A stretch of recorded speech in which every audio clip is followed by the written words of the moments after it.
Vamos dar início aos nossos estudos a respeito do Evangelho de Jesus, para o que pedimos a assistência e proteção dos vossos bondosos mensageiros e do nosso anjo da guarda, a fim de que nos esclareçam a inteligência e nos dê o discernimento necessário a nós, os encarnados, e aos nossos irmãos desencarnados, que aqui vieram com a permissão do Pai, para bem compreendermos o que vamos estudar.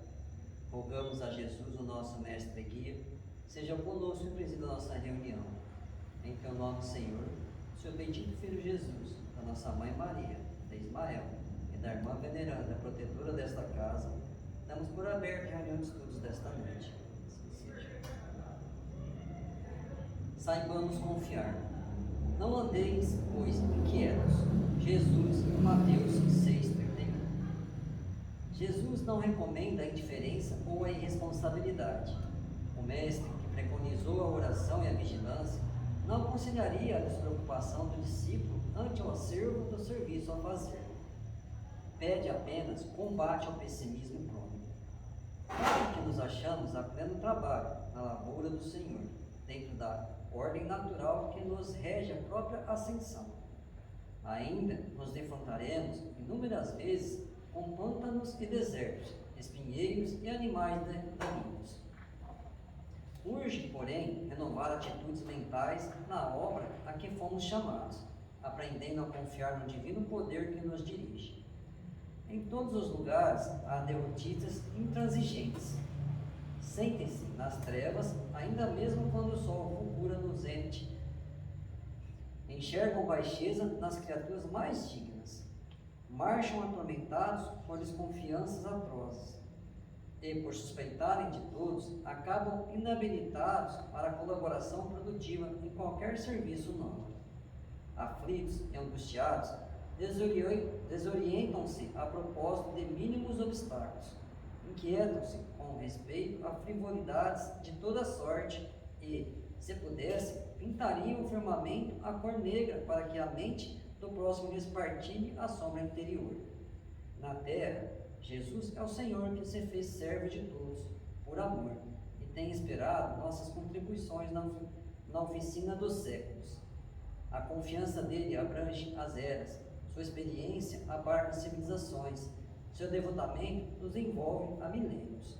Em razão disso, como adotar a aflição e o desespero se estamos apenas começando a ser úteis?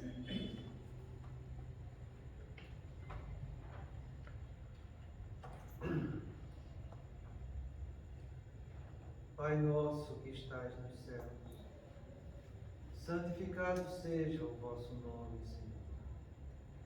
Que venha a nós o vosso reino, que seja feita a vossa vontade, assim na terra como nos céus. O pão nosso de cada dia nos dai hoje, Senhor. Perdoai as nossas ofensas, assim como nós perdoamos aos que nos têm ofendido. E não nos deixeis que entremos em tentações, e livrai-nos, Pai, de todo o mal, porque Teu é o reino, o poder e a glória para sempre. Amém.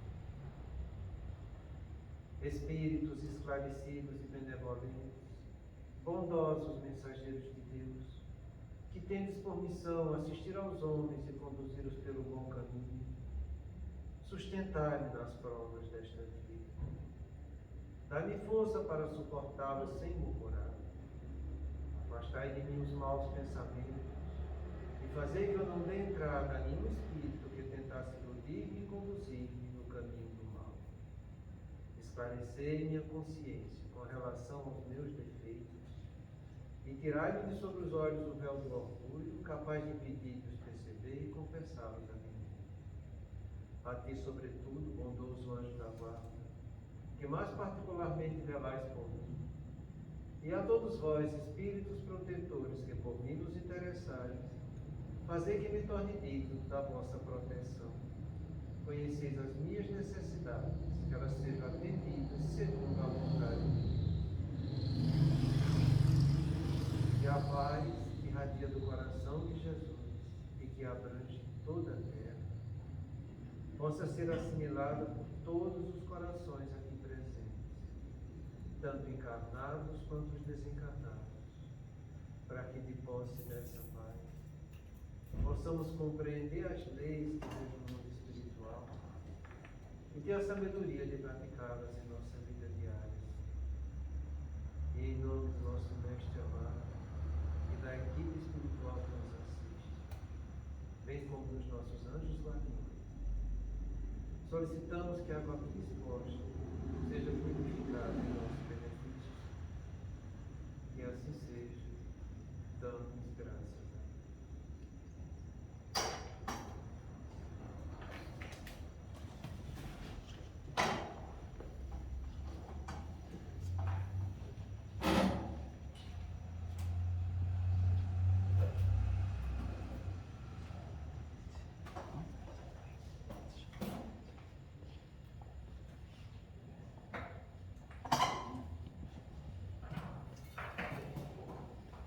Boa noite. Boa noite. Eu creio que nós terminamos de analisar sobre isso aqui. Mas eu só posso relembrar para a gente ver a orientação seguinte que diz respeito a esse texto.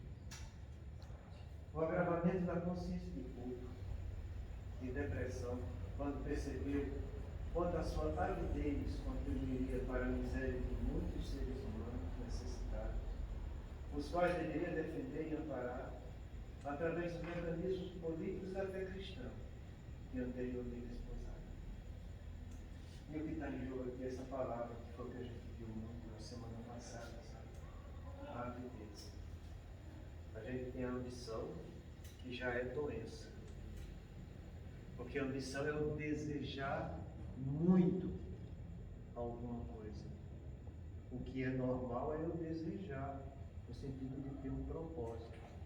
É por isso que ontem eu fiz a questão de fazer a diferença desse negócio de você querer, sabe? Porque o querer, ele diz respeito às três situações que a gente pode almejar para a nossa vida. Né? O querer diz respeito ao desejo que está no passado, o querer diz respeito à intenção, que é o que eu tenho agora, e o querer diz respeito ao propósito, que é o que eu quero amanhã.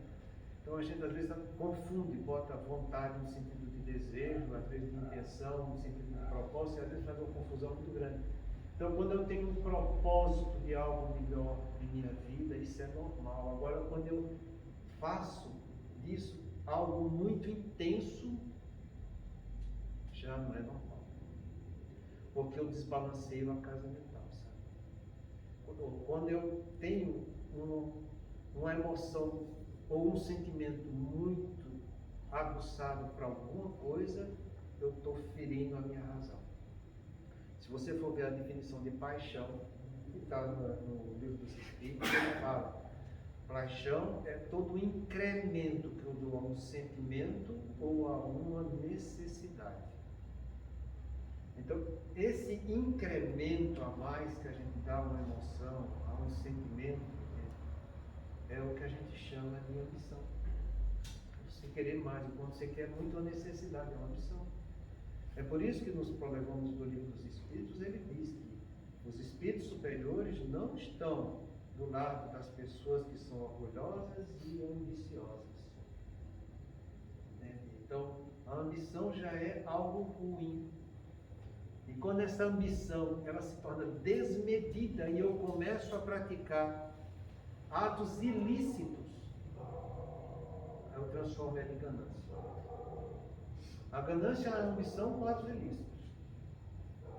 E quando eu, de posse daquilo que eu já conquistei, eu não quero lançar a mão e eu quero juntar cada vez mais, aí eu tenho a avidez. Então a avidez é isso, é você ter mais do que o suficiente e você querer mais e mais e mais, então você perde o controle de tudo. Então é o que acontece com o seu coração de fé. Ele tinha mecanismos políticos e da fé cristã para conduzir a vida no caminho do bem, e ele desvirtualizou e saiu tudo. Entendeu? E eu pergunto a vocês, qual de nós que não temos uma cota de participação nisso aqui? Na atividade política e na nossa fé cristã. Se você for olhar direitinho, a sua família, com os laços familiares que você tem, entre noções de pai, filho, mas entre tio, primo, isso tudo são situações políticas familiares da nossa vida que a gente tem aqui na Terra. E fora da sua família, você tem a política social, o que nos chama para muita responsabilidade, sabe? Porque a política social é quando você esquece de você, você vê o todo, quando você está mergulhado na população toda do país que você está, e você vai fazer em benefício de todos, independente de você ser beneficiado ou não. É isso que a gente chama de educação política. E isso é tão importante que na Grécia Antiga já se trabalhava isso. Entendeu? Trabalhava esses 3 tipos de educação, entendeu? A educação que a gente chama técnica, a educação ética e a educação política. São os 3 tipos de educação que a gente tem. A educação técnica é aquela que me faz eu ter uma habilidade para ter uma profissão. Entende? Ela pode ser formal e informal. Formal é quando eu faço uma faculdade, faço um curso técnico, faço alguma coisa assim. Informal é quando eu aprendo por mim mesmo, ou então vou aprender com as outras pessoas. Então, a gente tem que desenvolver esses ramos de educação como um todo. A educação ética é você saber o que é certo, o que é errado, o que é bom, o que é verdadeiro, entende? E essa educação ética você tem na sua família, que é que vai dar os primeiros sinais de como você deve se comportar do ponto de vista ético. Depois você tem a filosofia, que é a arte de você pensar no caminho do bem, e depois você tem a religiosidade, que é o que a gente está fazendo aqui. É uma questão de educação ética. Então, você saber ter postura ética religiosa, que é o que a gente está trabalhando nesse contexto. Se você não tem aqui, pelo amor de Deus, entende? Se existe um negócio chamado pecado, é isso. Porque você está jogando tudo abaixo. Então, fora isso, você tem a educação social, que foi o que ele fez aqui, que ele perdoou falhando. Todos nós temos uma forma de educação. E o que é que nós estamos fazendo com a nossa fé cristã no contexto político que a gente está vivendo? Porque se você faz algo errado, você não tenha dúvida. Eu já falei para vocês aqui, nossa consciência, ela pode ser imutável, pode ser anestesiada, mas ela é incorruptível. É como eu estava explicando ontem aqui. Existem 2 palavras que andam juntas, de braços dados. Uma chama consciência, outra chama responsabilidade. A consciência, que é a capacidade que eu tenho de entender e julgar minha realidade, fazendo um juízo de valor dos atos que eu vou praticar. Minha consciência vai mostrar a maneira correta de eu agir. Eu analisando a minha realidade. E a responsabilidade vai ser eu assumir as obrigações que vai ser decorrente dos atos que eu pratiquei. Anestesia a tua consciência. E os atos que você vai praticar não vão ser bons. E você vai ter que ter a responsabilidade de assumir o que você fez para você analisar a sua realidade. Aí você volta para a consciência. É o que aconteceu com o nosso amigo aqui. A consciência dele começou a falar mais forte. E essa consciência mostrou que ele tinha culpa. Que ele não fez a coisa correta. Mas ele sabia como deveria fazer. Mas não fez. Então ele tem que assumir o quê? A responsabilidade dos seus atos. E na responsabilidade dos atos dele, ele terminou se incriminando e fugindo covardemente, partindo para um suicídio indireto, entrando no quadro de estupor mental, no estupor físico, e falecendo pela própria inanição que a doença causa. Então que a gente tenha cuidado, porque nós temos a nossa fé espírita, que é pura, porque a doutrina espírita é pura, o que é diferente do movimento espírita, que está longe da doutrina, mas está muito longe. Não é que está longe dessa pureza. Mas a gente tem que trabalhar esse movimento espírita para se aproximar da doutrina. A gente tem que ir na direção dela, para poder melhorar a qualidade humana aqui na Terra. Então, o que é que a gente está fazendo com essa fé espírita, que mostra a doutrina na tua consciência, como deve ser feita, se você não está praticando a sua educação formal direita, se você não está procurando a sua educação ética, você não está trabalhando a sua educação política onde você está. Porque até aqui dentro da casa espírita tem um contexto político. A gente tem presidente, tem secretarias, a gente tem departamento, a gente tem muitas outras coisas. Isso são situações políticas. E como é que está a situação política da casa espírita com a fé que a doutrina diz que eu devo seguir? Então são coisas que a gente tem que parar, pensar e trazer isso para a nossa vida. Porque a finalidade é isso, gente. A gente está trazendo casos de obsessão no movimento espírita. Não é da doutrina, é no movimento espírita. São fatos verdadeiros que aconteceram. Entendeu? Onde está sendo trabalhada essas 4 pseudo-legítimas verdades, que vai continuar sendo trabalhada pela espiritualidade inferior para nos tirar dos trilhos do bem. Então, cuidado, porque aqui o nosso amigo caiu pela avareza, pela vidrina.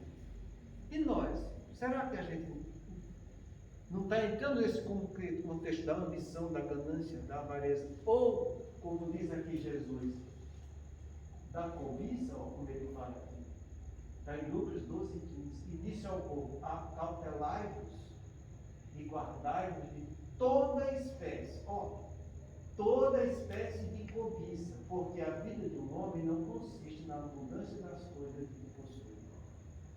Acautelar é você se prevenir de um mal.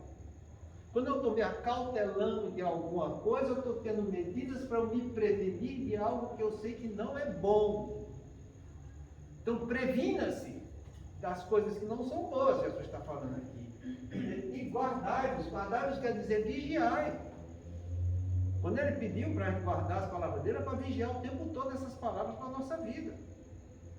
Então, a cautela, previna, analisa o que está acontecendo, porque senão você vai cair nisso aqui, que nós somos muito perfeitos, entende? De toda espécie de cobiça. Cobiça é quando eu tenho a ganância junto com a avareza. Cobiça, você reúne essas paixões todas e você entra nesse caminho. Você reúne a ambição, a ganância, a avareza. Quando você junta tudo, está na cobiça.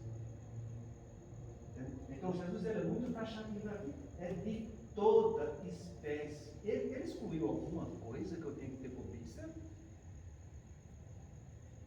Então que a gente pense com carinho. Mas pensa mesmo, sabe?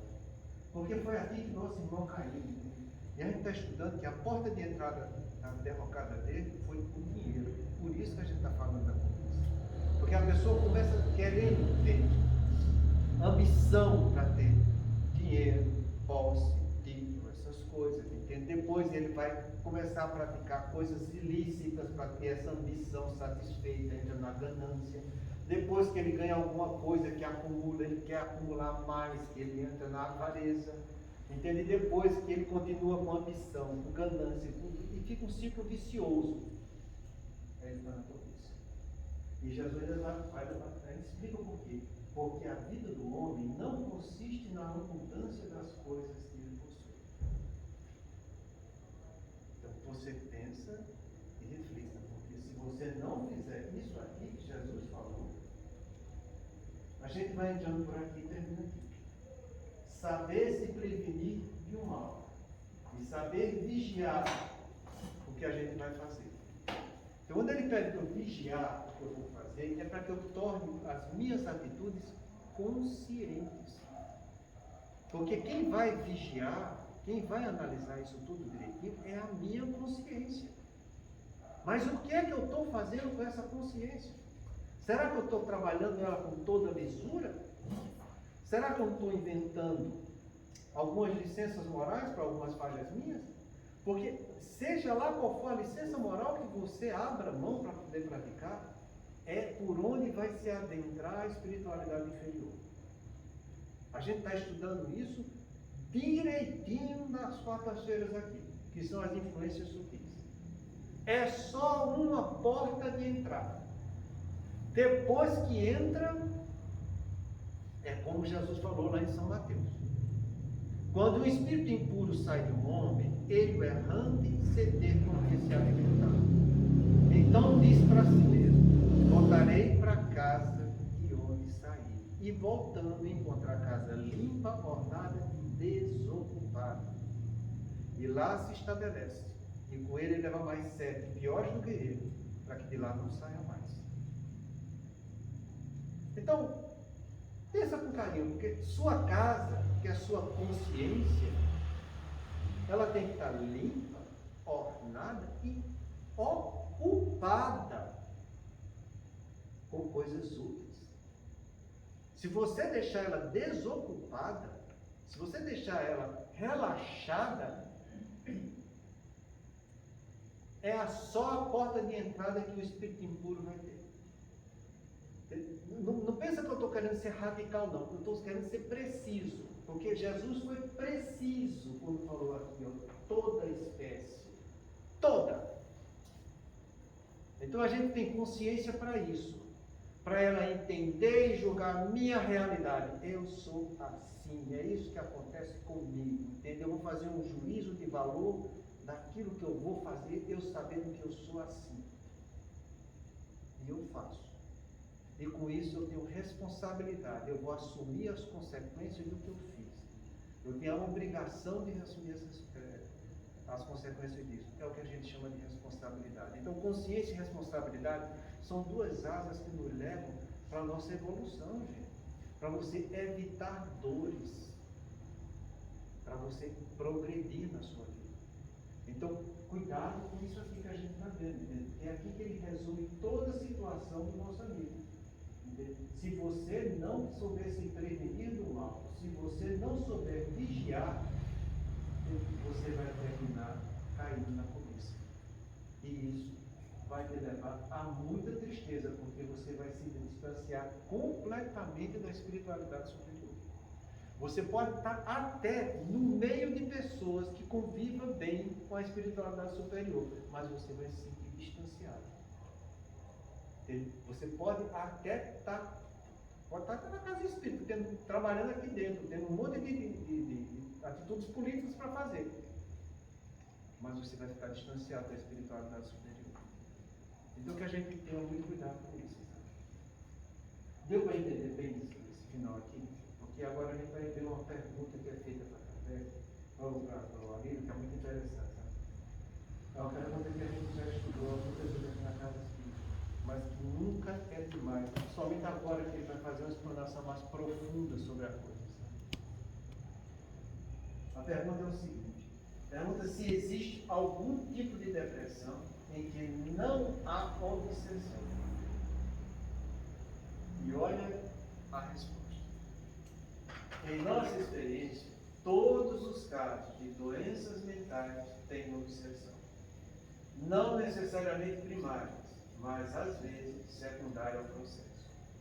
Na obsessão primária é quando o obsessor gera a doença, como é no caso do Evaldo. Na auto-obsessão, que é uma rebeldia frente àquilo, neste caso o problema é do encarnado para com ele mesmo, e os espíritos aproveitam a oportunidade e vêm auxiliá-lo. Neste caso, chama-se de obsessão secundária. Eu não costumo usar esses termos primário e secundário. Eu costumo usar obsessão como causa ou obsessão como efeito. É a mesma coisa. Quando a obsessão é causa do quadro depressivo, é porque, como é o caso do nosso irmão Evaldo, foi uma obsessão sutil, que foi conquistando ele por licenças morais a respeito do dinheiro, e conquistando ele foi praticando as licenças morais cada vez maior, junto com um grupo de pessoas que também abusavam do dinheiro e do poder que ele tinha, e ele foi caindo até o ponto de ficar sendo subjugado no final da vida e morrendo subjugado. Porque foi isso que a gente estudou aqui na quarta-feira da obsessão sutil. As coisas mais evidentes. Eu trouxe as mensagens do Emmanuel, através do Emmanuel, do Chico, através do Divaldo, através do Raul Teixeira, que fala muito bem dessa obsessão sutil, que as pessoas, a espiritualidade inferior, hoje em dia, ela leva a pessoa nesse banho-maria da obsessão sutil. Entende? Uma hora aperta um pouquinho, solta aqui, a pessoa vai levando a vida, com alguns descontentamentos, e ele vai sabendo fazer com que sua presa não procure se tratar, mas que continue praticando isso. Quando chega numa idade avançada, que a pessoa já não tem muita energia, já não tem muita capacidade vital no corpo físico, ele subjuga. Foi o que aconteceu com ele. A obsessão sutil, a obsessão simples, é aquilo que a pessoa muitas vezes sabe que está fazendo errado, sabe que está passando mal, entende? E ele tem consciência disso. E tendo consciência que está passando mal, ele pode ir em busca de ajuda. Na sutil, ele tem a delicadeza de ele fazer a pessoa passar mal, e quando a pessoa está incomodada, pensa em procurar ajuda, ele se afasta. A pessoa volta à normalidade. E voltando ao normal, para que ela vai procurar ajuda? Depois que ele relaxa um pouco, ele vai e aperta mais um pouquinho. A pessoa sente que pisou na bola. E quando ele pisa na bola, ele incomoda Deus e o mundo. Principalmente sua família. Quando está apertando muito, que ele vê que a pessoa pode procurar tratamento, ele se afasta. Deixa a pessoa voltar ao normal. E assim vai levando a vida toda. Mas a pessoa fica na dependência do obsessor. Mentalmente está ligado a ele, não está ligado com o seu protetor. A pessoa, quando ele se afasta dele, deixa de influenciar, a pessoa vive dos seus desejos e das suas intenções. Ela não vai em busca de coisas melhores na vida. Ela não vai atrás de coisas mais éticas para a vida dela. Então, na obsessão sutil acontece isso, entende? E na subjugação, não. A pessoa sente que já está mal, mas sente que já não tem mais jeito para ela. Que é o que aconteceu com o nosso irmão aqui. Se entregou para a depressão, já não tem mais jeito para mim, eu fiz tudo errado mesmo, entende? Eu mereço sofrer. E quando a pessoa diz que já não tem mais jeito, para mim já não tem mais jeito, para mim eu já não dou mais conta, isso é o que a gente chama de subjugação. A vontade dele mostra que ele não vai atrás de solução. Ele não tem mais jeito. Ele não sabe usar a vontade dele para ir atrás de solução. Que é o que acontece com as pessoas depressivas, né? Então, a gente tem muito cuidado com isso aqui. Porque no caso primário, é quando o obsessor gera a doença que termina em depressão. Secundário é quando eu já tenho a depressão e os obsessores aproveitam minha fraqueza moral e vêm agravar a minha situação. Mas o que é interessante aqui, ele fala, é como ele diz aqui, todos os casos de doenças mentais têm obsessão. Todos. Então ele aqui, quando fala todos, ele diz transtorno de personalidade, transtorno neurótico, transtorno psicótico, todos têm obsessão. Todos.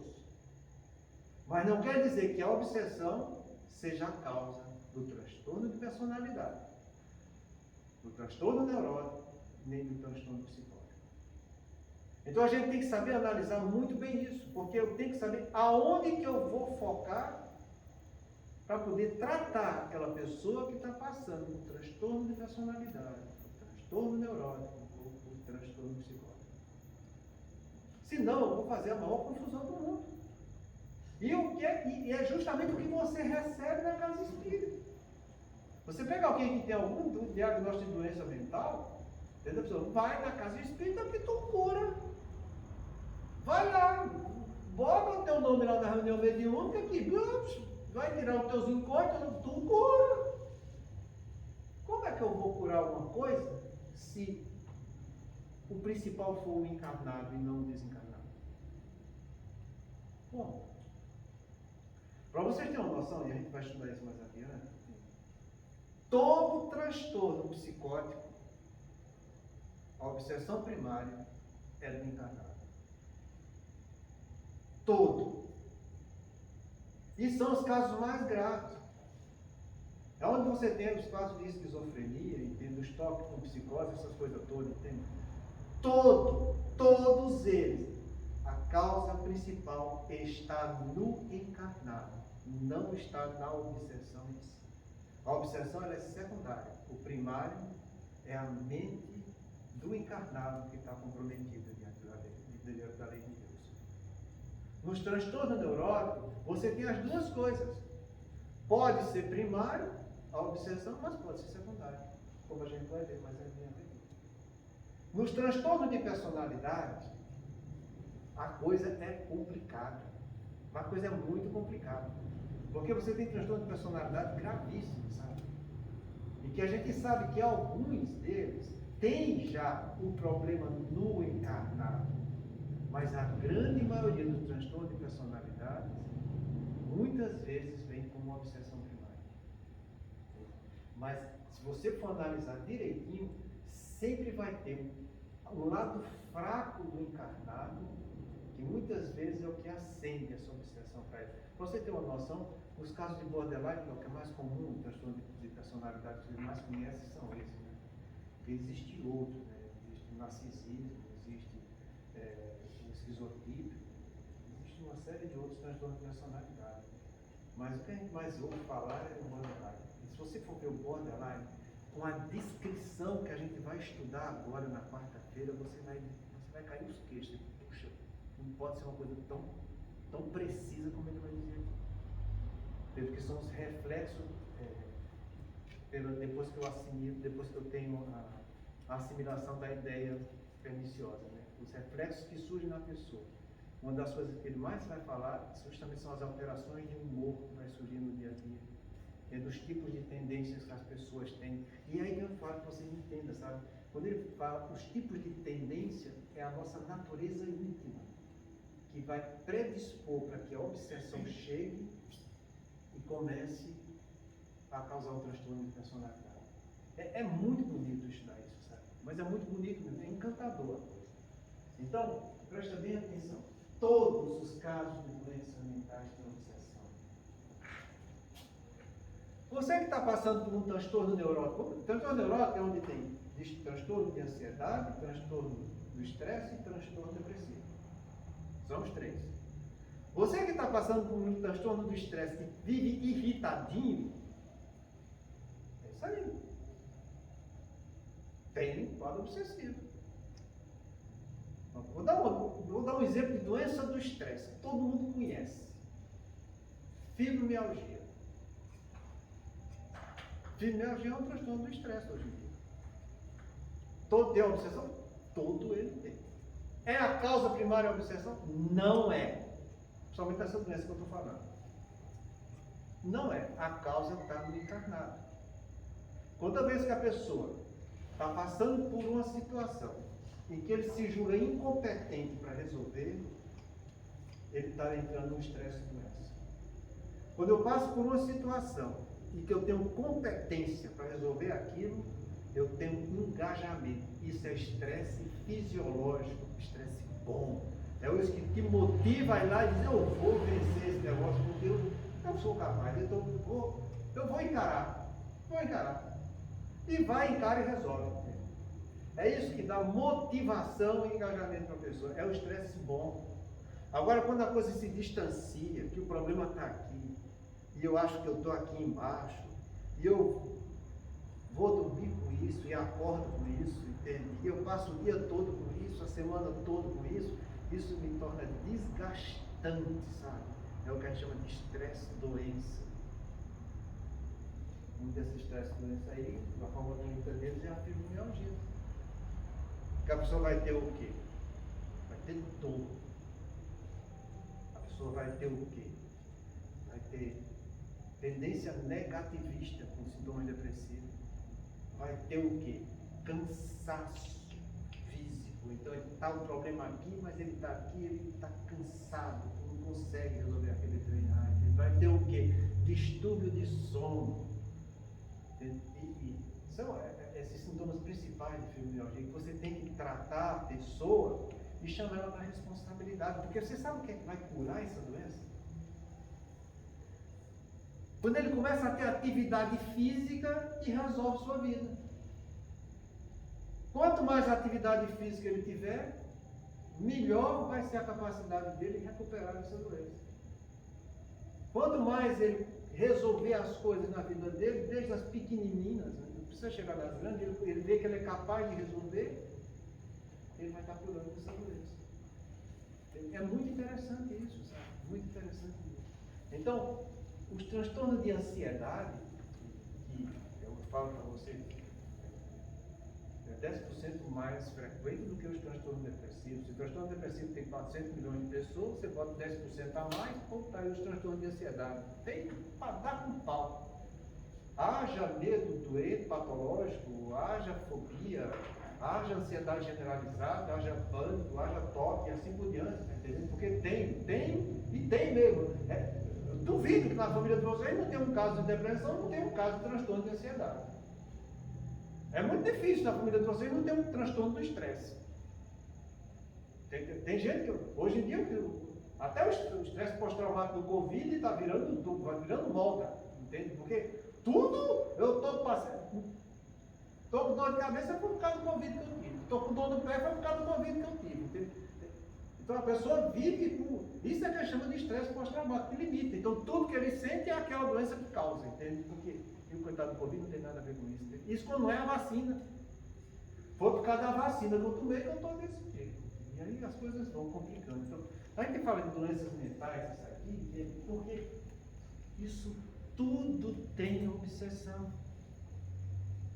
Tudo tem.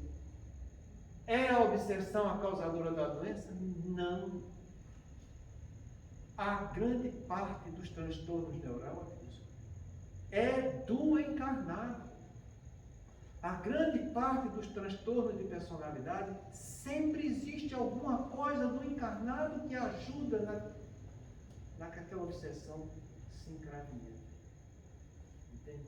Agora, nos transtornos psicóticos, todos eles têm. Se você for botar numa balança, você vai ver que a porcentagem de obsessão primária, dependente do encarnado, é muito mais frequente, mas muito mais frequente do que a obsessão primária que acontece pelo obsessor. Aí eu pergunto para vocês, adianta focar no mundo espiritual e deixar o encarnado de lado, achando que ele está sendo um santinho, sofrendo sem necessidade? Não adianta. Você tem que tratar o encarnado. Você tem que levar conhecimento para ele. Para que ele caia na responsabilidade na parte que o cabe. E o que é que acontece com isso? As pessoas, quando são chamadas à responsabilidade de ver que eles são grandes causadores das doenças dele, eles fogem. Eles fogem. Tanto pela fraqueza moral dele, como pelo próprio obsessor. Muitas vezes não quer perder mais aquela presa. É como o cara falava para Kardec. Kardec falando que está no livro do Espírito, no livro dos médicos, isso aí. E Kardec falava que orientava o encarnado. Duvido. Não vou sair daqui. Ele tem fraqueza moral, eu estou junto com ele. Você pode fazer o que quiser que não vai adiantar. E é assim que acontece mesmo, sabe? E Kardec foi isso, taxativo, principalmente nos casos da fascinação. Ele faz de tudo para poder orientar, mas chega um ponto que não tem mais o que fazer, a não ser deixar o fascinado por conta de si mesmo, para que através das dores da vida ele acorde para a realidade, sabe? Então, entenda que todas as doenças mentais, todas elas têm obsessão, mas não quer dizer que a gente deve focar só no obsessor, muito pelo contrário. Existe uma frase que eu acho que todo mundo sabe, todo mundo pelo menos fala isso, né? Que para se tratar a obsessão, você tem que fazer com que os dois evoluam, os dois se melhorem. Porque se um só melhorar e o outro ficar para trás, aquele que melhorou, a consciência vai pesar e a responsabilidade vai fazer com que ele volte atrás para ajudar o que ficou lá embaixo. Porque ele vai olhar para trás e ver que o outro que ficou para trás, ficou lá embaixo, muitas vezes foi ele mesmo que iludiu no quadro obsessivo. E ele vai ter que voltar para tentar trazer ele para o caminho do bem. Entende? Então, compreenda. Tem um pouco de misericórdia das pessoas que estão padecendo de obsessão quando chega para instruir e mostra para ele que os dois, o obsessor e o obsidiado, precisam evoluir juntos. Se não for desse jeito, não tem como resolver o quadro obsessivo. Então, que a gente seja sincero com as pessoas, porque é assim que a coisa acontece. À medida que um melhora, está convidando o outro a se melhorar, e a gente vai trabalhar para que ambos os dois vão adiante. Senão, a gente vai terminar colaborando com o mal aqui, não fazendo a nossa parte na fé espírita, se envolvendo na política humana de uma maneira ilegal, e depois o que vai acontecer conosco é isso aqui: consciência culpada. Por quê? Porque quem está lá fora, que vem pedir ajuda aqui dentro, não tem conhecimento de como deve fazer. Mas nós que estamos aqui dentro, é para termos conhecimento de como a gente deve orientar os outros. Se nós não estudamos para ter esse conhecimento e levar a verdade para os outros, a incompetência é nossa. Somos mais culpados do que aquele que não tem conhecimento, porque quanto mais conhecimento eu tenho, maior a minha responsabilidade. E quando a gente fala em responsabilidade, lembre que a responsabilidade vai te convidar a que você caia na sua realidade. E quando chega na sua realidade, é a consciência que começa a acender. Então, pensa com carinho. Porque é muito bom a gente trabalhar, mas a gente deve saber como trabalhar. A gente tem que ter muita consciência do que a gente está fazendo. Porque senão a gente vai cometer atos que não são muito lícitos com nossos irmãos, e cedo ou tarde o que vai acontecer conosco é o caminho da consciência. Então, ele continua dizendo que a obsessão nem sempre é primária, mas às vezes secundária no processo. E isso eu falo para vocês, isso é de fundamental importância. Eu saber aonde que eu vou ter que atuar com maior veemência. Na obsessão primária é quando a obsessão gera doença, como no caso do Evaldo. Na auto-obsessão, que é a rebeldia frente à vida, e esse aqui gosta bonito desse termo que ele acha, rebeldia frente à vida. Sabe o que significa essa frase? Rebeldia frente à vida é eu passar por uma situação nessa vida e que eu fico com mágoa.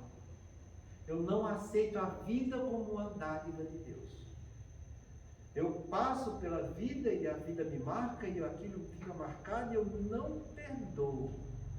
Eu não aceito o pai que eu tive, que me odiava, da mãe que me tive. Eu não aceito a mãe que eu tive, que me largou, me deixou sozinho na vida. Eu não aceito ter nascido nessa família. Eu não aceito ter tido poucas oportunidades na minha vida.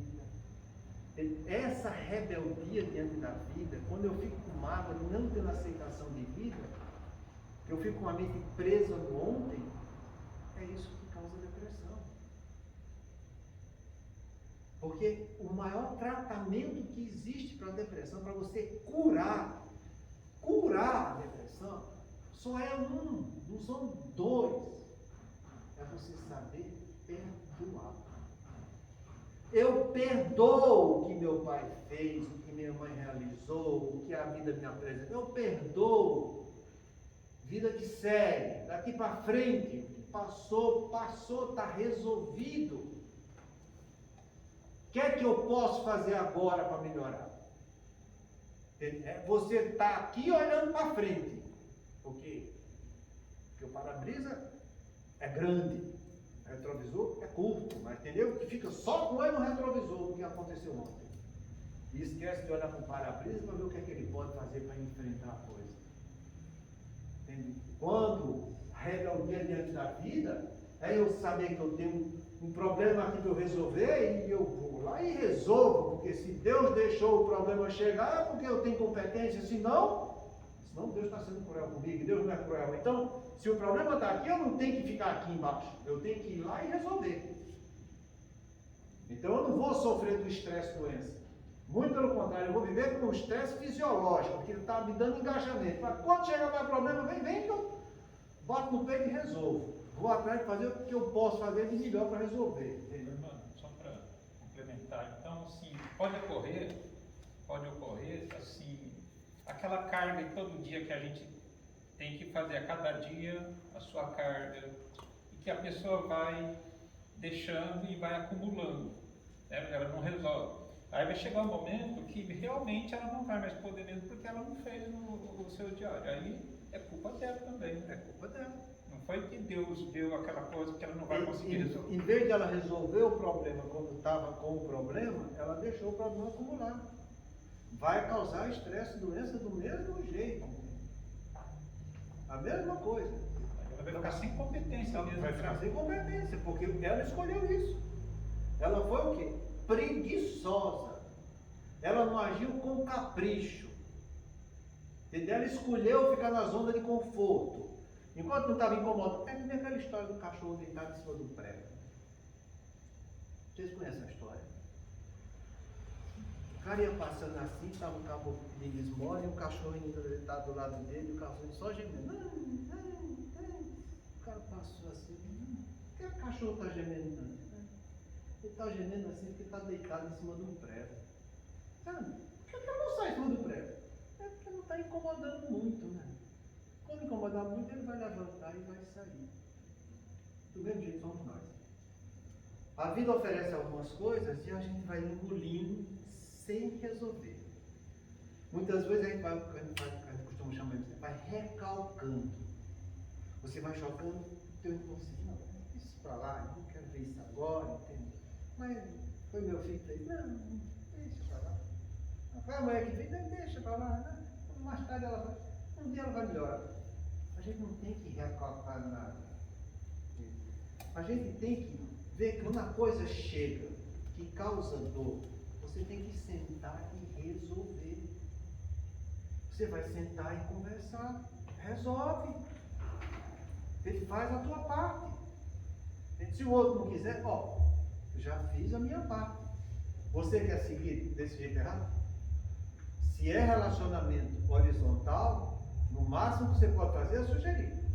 Se é marido e mulher, irmão e amigo, se é relacionamento vertical, que é de pai para filho, a coisa é diferente.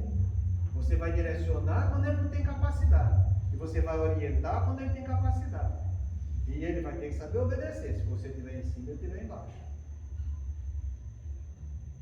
Entende? Porque, e se ele não obedecer, você vai ter que dar limite. E dar limite como? Vai tirando. Tirando. É desse jeito que tem que ser. Porque se você não faz isso, a vida faz isso para você. Porque o que é que Deus permite quando a gente comete abusos? O que é que acontece na parábola dos talentos? Quando a gente comete abuso, que fica na zona de conforto, que não quer trabalhar. Deus tira o talento dele, onde vai ter o quê? Choro e ranger de dentes. Isso chama de quê? Limitação. Você agora vai ficar limitado. Você vai ter que aprender a ver a besteira que você fez, por não ter feito a coisa correta. É assim que a gente deve fazer. E nos nossos diálogos, entende?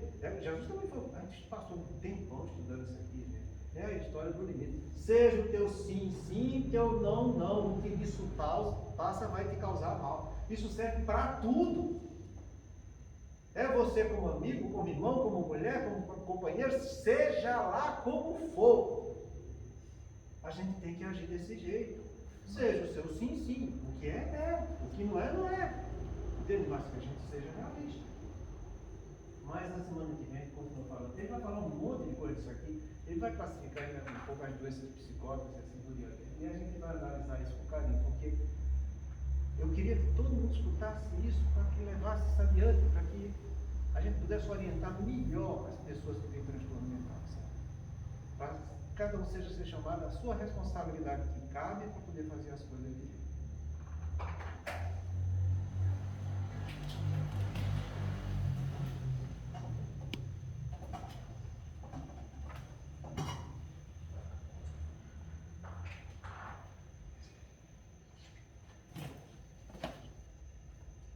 fazer nossa prece.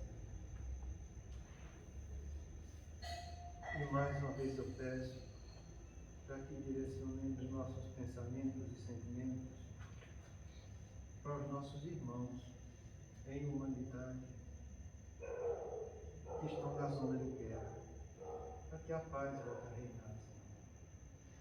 Senhor de infinita bondade, no santuário da oração, marco renovador do meu caminho, não te peço por mim, Espírito endividado, para quem reservaste os tribunais da tua excelsa justiça. A tua compaixão é como se for o orvalho da esperança em minha noite moral, e isso basta ao rebelde pecador que tenho sido. Não te peço, Senhor, pelos que choram, clamo por teu amor em benefício dos que fazem as lágrimas. Não te venho pedir pelos que padecem, suplico-te a bênção para todos aqueles que provocam o sofrimento. Não te lembro os fracos da terra, recorda-te quantos se julgam poderosos e vencedores. Não intercedo pelos que soluçam de fome, rogo-te amor para os que desfrutam o pão. Senhor todo bondoso, não te trago os que sangram de angústia, relaciono diante de ti os que golpeiam em fé. Não te peço pelos que sofrem injustiça, rogo-te pelos empreiteiros do crime. Não te apresento os desprotegidos da sorte, sugiro teu amparo aos que estendem a aflição e a miséria. Não te imploro mercê para as almas traídas, exorto teu socorro para os que tecem os fios envenenados da ingratidão. Pai compassivo, estende as mãos sobre os que vagueiam nas trevas, anula o pensamento insensato, cerra os lábios que induzem a tentação, paralisa os braços que apedrejam, detém os passos daqueles que distribuem a morte. Ajuda-nos a todos nós, filhos do erro, porque somente assim, ó Deus piedoso e justo, poderemos edificar o paraíso do bem por todos aqueles que já te compreendem e obedecem, extinguindo o inferno daqueles que, como nós, se atiram desprevenidos aos insanos torvelinhos do mal. O tempo não para. Se agora encontras o teu ontem, não ouvides que a tua ação de hoje será a luz ou a treva do teu amanhã. Obrigado, Pai. Obrigado pela oportunidade de estarmos aqui reunidos em nome do Mestre Jesus. Trouxe o seu Evangelho, nos orientando as nossas almas no caminho de volta a Ti. Viemos do Teu amor e somos destinados ao Teu amor. Dá-nos a paciência, a serenidade, a coragem, a determinação de seguirmos os passos do Mestre Jesus. Pai nosso que estais no céu, santificado seja o vosso nome. Venha a nós o vosso reino, seja feita a vossa vontade, assim na terra como nos céus. O pão nosso de cada dia nos dai hoje. Perdoa, Pai, as nossas dívidas, assim como nós perdoamos aos nossos devedores. E não nos deixeis cair em tentação, mas livrai-nos, Senhor, de todo mal. Que teu é o reino,